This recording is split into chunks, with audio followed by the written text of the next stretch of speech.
Students, welcome to Surendra Vaidya Aryan classes. देखिए, biology theorem में हमने पिछले वीडियोस के अंदर इसके बारे में लगभग जो है कोएफिशिएंट्स का सम है, सीरीज का सम है और x⁴ n की कैलकुलेशन है, उनके बारे में हमने काफी कुछ पढ़ लिया है। बायोलॉजी में ये मेरा लास्ट वीडियो है। इस वीडियो के अंदर अपने जो है वो एनसीईआरटी से रिलेटेड जो क्वेश्चन है, कॉम्पिटिटिव एग्जाम में जिस प्रकार के क्वेश्चन पूछे जाते हैं उन पे चर्चा करते हैं। देखो, सबसे पहला क्वेश्चन जो अपने लेकर के चल रहे हैं, देखो NCR to NCR minus 1 plus NCR minus 2 NDA 2019 में एयरफोर्स 2018 में पूछा हुआ क्वेश्चन है।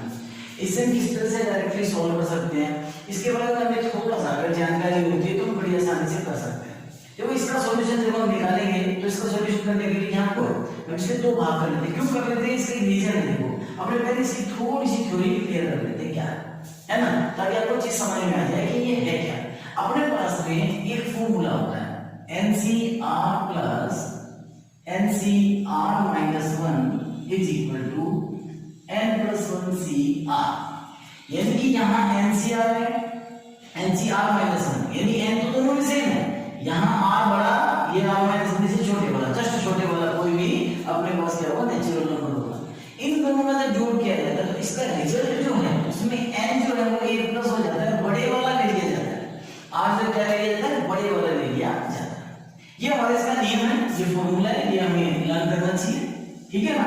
कैसे आया ये भी हम कैलकुलेट कर सकते हैं, लेकिन यहाँ पे पहले क्वेश्चन के बारे में बात करें। कैसे के नियम है, एनसीआर का जो फॉर्मेट है हम इसको खोलेंगे, खोल करके दोनों को ऐड करेंगे तो हमारे पास आंसर आ जाएगा। देखिए, एनसीआर बराबर ये दो है, इसको दो भागों में बांट देते हैं। एनसीआर एक हुआ एनसीआर माइनस 1, दूसरा फिर से एनसीआर माइनस 1, दो थे और ये हो गया एनसीआर माइनस 2। क्लियर। अब देखो यहाँ एन से आर और आर माइनस 1 कौन सा लेना है, बड़ा लेना है, ये ले लिया एनसीआर और ये हो गया आपके पास में sorry n plus 1 CR, n plus 1 CR, ठीक है। यहाँ भी n प्लस 1 और ये CR बड़ा कौन सा है, r माइनस 1, ये CR माइनस, कोई प्रॉब्लम। और इन दोनों में ये दोनों समान है, यहाँ एक छोटा है तो ये हो गया n प्लस 2 C बड़े वाला ले लिया। That is your answer. Question clear है। एंड ये कितना टाइम लगता है, 2 मिनट सॉरी 20-30 सेकंड के अंदर आप आराम से क्वेश्चन अपना कर लेते हो। लेकिन अगर हमें कॉन्सेप्ट आता है तो, अदरवाइज हम बोलते रहते हैं सॉल्व करके देंगे, बहुत टाइम लग जाएगा। चलिए, इसी अकॉर्डिंग हमें क्वेश्चन और मैंने दिया है। ये क्वेश्चन इस प्रकार का क्वेश्चन भी आपके एग्जामिनेशन में पूछा जाता है, तो यहाँ इनके बारे में थोड़ी सी चर्चा कर लेते हैं। देखो, कुछ चीजें मैं बता रहा हूँ। NC0 क्या होता है, NC0 वैल्यू 1, ये सेम वैल्यू किसका होता है, NCN का होता है, ठीक है ना। दूसरा NCN माइनस 1 का वैल्यू क्या होता है जी, n होता है, तो यही वैल्यू किसका होता है, NC1 का। ये मैंने जानबूझ के 0 1 इधर लिख दिया, ये इधर लिख दिया ताकि आपको समझ में आ जाए। कोई रेफरेंस वैल्यू नहीं है, अगर ये इन दोनों की वैल्यू n होती है, यहाँ पे उठा हुआ वही होती है और 0 का क्या होता है, 1 होता है। आपको इसको अकॉर्डिंग टू सॉल्व करने की आवश्यकता है, इसको अपने काम में लेते हैं। तो मैंने यहाँ पर एक चीज लिखी कि NCN माइनस NC1 आपस में क्या है, बराबर। इसका मतलब क्या होगा, इसका मतलब सीधा सीधा ये हमारा पहला। अब देखो दूसरी बात, इसका मतलब सीधा सीधा होगा कि NCR जो है वो किसके बराबर होता है, NCN माइनस R। ये हमारा कॉन्सेप्ट है, ये हमें ध्यान में रखना है। इस पर बहुत क्वेश्चन आते हैं, बहुत क्वेश्चन आते हैं और हर एग्जाम में लगभग क्वेश्चन इसमें पूछा जाता है, ठीक है ना। अगर ये दोनों बराबर है, हमारे पास दो कंडीशन होती है, तो ये चीज इसकी क्या है, बराबर है, ठीक है। ये बराबर हमें n तो n से बराबर, इसका मतलब क्या होगा, इसका मतलब या तो r और n माइनस r आपस में क्या है, बराबर है।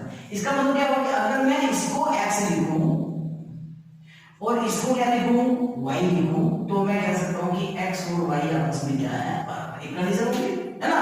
दूसरी कंडीशन ये है कि ये दोनों बराबर है, ये दोनों आपस में बराबर हो गए, यानी r plus n minus r जो है, r plus n minus r, तो ये दोनों किसके बराबर हो जाएंगे, n के बराबर हो जाएंगे। ये कैलकुलेशन है। इसका मतलब हम इसको यूं नहीं यूज करेंगे, r plus n minus r जो भी नंबर दे रहे हैं वो किसके बराबर होगा, n के बराबर होगा। ये चीज समझना है। तो अपने क्या करेंगे, अपने क्या करते हैं, x प्लस y जो है वो किसके बराबर होगा, n के बराबर होगा। एक तो ये है और एक ये है। ये दो कंडीशन हमें इसमें हमेशा अप्लाई करनी है। मैं फिर से रिपीट करूं, अगर NCR NCN माइनस r के बराबर आता है तो एक तो कंडीशन है कि x और y आपस में बराबर है, क्योंकि दोनों बराबर है, और दूसरा इन दोनों का योग जो है वो किसके बराबर है, n के बराबर है। है, ये बात अपने को समझना है। जब हमने इसे समझ लिया तो हम अपने क्वेश्चन नंबर 2 को क्या कर सकते हैं, सॉल्व कर सकते हैं। देखिए क्या 21 से देखो ये n सेम है, x और y दोनों क्या है, अलग अलग है, और इसी कौन सी बात है, किसका मान निकालना है, x का, तो 2x minus 3 plus x plus 6 बराबर में कितना आना चाहिए, 21। एक कंडीशन पहली।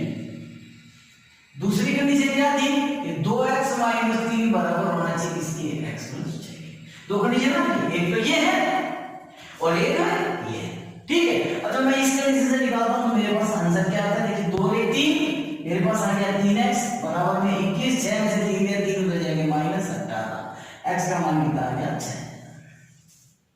ठीक, अगर मैं दूसरी कंडीशन अप्लाई करता हूं 2x माइनस x बराबर में कितना आ गया 9, 6 प्लस 3 हो गया, तो x बराबर क्या आ गया 9। यानी आपका आंसर होगा x का मान 6 भी हो सकता है और 9 भी हो सकता है, यानी 6 या 9, ये क्वेश्चन में यानी ऑप्शंस के अंदर आपको लिखा हुआ मिलेगा। इस तरह से आप अपना क्या कर सकते हो, जवाब दे सकते हो। तो ये टर्म में ये कांसेप्ट में समझ में आ गया होगा निश्चित रूप से कि NC(x) जो होता है वो NC(y) के क्या होता है, बराबर होता है। और x और y अगर दोनों एक दूसरे के बराबर हैं, x और y दोनों एक दूसरे के बराबर हैं, तब तो हमारे पास आंसर इससे आ गया जो बराबर का रूल है। और अगर मान लीजिए दोनों बराबर नहीं हैं तो x प्लस y का मान क्या होना चाहिए, n होना चाहिए। तो x प्लस y का मान मैंने क्या दे दिया, n दे दिया। तो इस तरह से ये कांसेप्ट हमारा क्लियर हो गया। नहीं पहला क्वेश्चन और दूसरा क्वेश्चन में लेकिन आज बहुत बढ़िया बात बताने वाला हूं आपको। देखिए ये जो मैं लिखने वाला हूं फॉर्मेट, ये फॉर्मेट जो है आपको किसी किताब के अंदर जो है वो डायरेक्ट लिखा हुआ मिलना बड़ा मुश्किल है।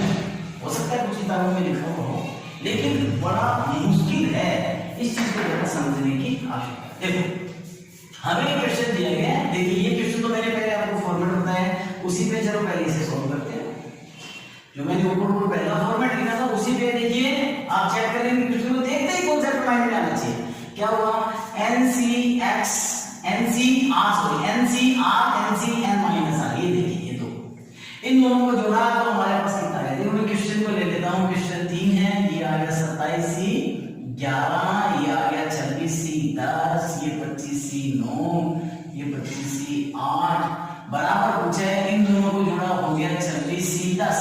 NCR माइनस 1 तो n plus 1 CR 9 sorry n plus 1 C 26C 9, ये देखिए क्या पड़ा है 26C 10 पड़ा है। इन दोनों को जोड़ा n समान है तो यहाँ भी क्या हो गया आपके पास, ये हो गया 27C 10 और ये 27C 10 और आगे कितना पड़ा 27C 11, दोनों का जोड़ा तो आपका आंसर हो गया 28C 11। ऐसे सेकंडों में प्रश्न जो है वो क्या हो जाता है, क्लियर हो गया, समझ गए। अब आते हैं जो मैं कह रहा था, एक पर्टिकुलर कॉन्सेप्ट जो मैं आपको बता रहा हूं। देखो कई बार क्वेश्चन इस प्रकार है, हम ढूंढते हैं NCN माइनस आ गया NCR माइनस 1 ऐसा टर्म ढूंढते हैं, लेकिन देखिए ऐसे क्वेश्चन में क्या होता है, ये R जो होता है वो सब में क्या होता है, समान होता है, और N जो है वो निरंतर एक असेंडिंग ऑर्डर में बढ़ते हुए नेचुरल नंबर के रूप में होता है। ये सब में क्या होता है, समान होता है, ये बढ़ते हुए नेचुरल नंबर के रूप में होता है। तो इसके लिए कॉन्सेप्ट है उसको समझना जरूरी है, उसे समझिए क्या है। अगर मान लीजिए हमें यहां से 1C0 जो भी चीज मिलती है, 1C0 2C0 3C0 इस प्रकार से, ये 0 0 भी है ना, 0 लेकर के चलेंगे, ठीक है ना, जो भी कॉन्सेप्ट मिलता है। और ये नेचुरल नंबर कंटिन्यू जहां तक आते हैं, मान लो मैंने ले लिया 30, तो मेरा आंसर जो होगा वो होगा 31C 1। मेरा आंसर क्या होगा, 31। क्यों होगा, कारण देखिए इन सब का मान कितना है, एक ही है। देखिए 1C0 ठीक है, 2C0, यहाँ इन सब का मान क्या है मेरे पास, देखिए सब इसको जोड़ करके देखिए, यहाँ सॉरी 0 के लिए ये एप्लीकेबल नहीं है शायद, सॉरी 0C0 का पहले एलसीएम है ना, 0C0 सॉरी माफी चाहता हूँ, है ना। तो ये क्या 0 से स्टार्ट हो गया, नेचुरल नंबर है, आगे बढ़ रहा है, लेकिन ये होल नंबर से स्टार्ट हो गया इनिशियली। अब आप देखिए इसको जोड़ेंगे, इसका मान 1, इसका मान 1, इसका मान 1, इसका मान 1, आप कहोगे सर ये 31 हो गया क्योंकि ये 0 इसमें शामिल है। समझ रहे हो मेरी बात, तो चीजों को क्लियर करना जरूरी है। यहाँ पहला टर्म जो होता है वो NC है ना, मैंने ये उदाहरण दिया है। अब यहाँ पर 0 से 0 आप कहोगे सर n और r बराबर हो सकते हैं, बिल्कुल हो सकते हैं, लेकिन n का मान नेचुरल नंबर ही होता है। इस कॉन्सेप्ट के अंदर मैं थोड़ा सा इसको चेंज कर देता हूँ, क्योंकि n का मान नेचुरल नंबर ही होता है, समझाने के लिए मैंने 0 लिया है। आपको समझना इस तरह से, देखो अगर मैंने यहाँ से ले लिया NCR, दूसरा ले लिया n+1CR, इस प्रकार से n+2CR, ये R तो समान रहना चाहिए, और यहाँ मेरे पास आ गया n+10CR। अगर ये सब समान है और ये नेचुरल नंबर से एक बढ़ रहा है, तो मेरा आंसर होगा इसका अगला टर्म C और इसका भी अगला टर्म। ये मेरा क्या होगा आंसर, और दैट इज द फॉर्मूला। समझ गए? अब अगर इसके अकॉर्डिंग कैलकुलेट करते हैं तो देखिए सर क्या, यहाँ देखो मैंने क्या किया है, अब आप यहाँ देखोगे सर यहाँ NCR लिया है, तो यहाँ NCN होना चाहिए था, क्योंकि ये टर्म क्या मुझे बराबर होनी चाहिए, तो मैं यहाँ से n का मान क्या ले लेता हूँ, R के बराबर ले लेता हूँ। तो ये RCR, ये R+1CR, ये R+2CR, ये R+10CR, तो मेरा आंसर हो गया ये R+11CR+1। मेरी बात को समझ रहे हो आप लोग? ये बात समझना जरूरी है, इस बात को अपने को क्लियर करना है माइंड में कि हमारे पास ये चीजें यहाँ अवेलेबल। अगर ये n और r यहाँ बराबर नहीं होते तो उस स्थिति में हम दूसरे तरीके से इसे सॉल्व करते हैं। तो इस क्वेश्चन का आंसर क्या है? 15 से 15, 16 से 15, 17 से 15 और 31 से 15 तक हमें इसे जोड़ करके बताना है, तो हमारा आंसर हो गया 32 से 16, n+1 और r+1। और अगर हम इस क्वेश्चन को इस प्रकार से सॉल्व करते हैं कि अगर ये टर्म आपस में बराबर नहीं होते, तो इसके बारे में आपको जो कॉन्सेप्ट है हम अगले वीडियो में बताएंगे। तो मैं उम्मीद करता हूँ आप लोगों को समझ में आया। एक क्वेश्चन इससे रिलेटेड अपने जो है वो और ले लेते हैं कि हमें वैल्यू जो है वो क्या मिल सकती है। मैं थोड़ा चेंज करके लेता हूँ क्वेश्चन को, ताकि आपको चीजें और बेहतर समझ में आ जाए। ये छोटा सा एक क्वेश्चन हो है, बहुत ही इनिशियल चीजें ले लेते हैं ताकि एकदम आपको क्लियर हो जाए। इसको तो मैंने ले लिया, ये मैंने लिया क्वेश्चन नंबर 5। ये मानो मैंने लिया 7C7, ये लिया 8C7, ये लिया 9C7, ये लिया 10C7 और ये मुझे मिल गया 20C7 और मुझे ये कहा जा रहा है। अब ऐसा क्वेश्चन जो होता है आता है परीक्षा में, हमें परेशान कर देता है, क्योंकि हम तो क्या देखते हैं R को देखते हैं, लेकिन ये फॉर्मेट हमें पता होना चाहिए। देखिए सीधा देखते ही आंसर क्या हुआ, 20 में एक जोड़ा 21C7 में एक जोड़ा, दैट इज योर आंसर।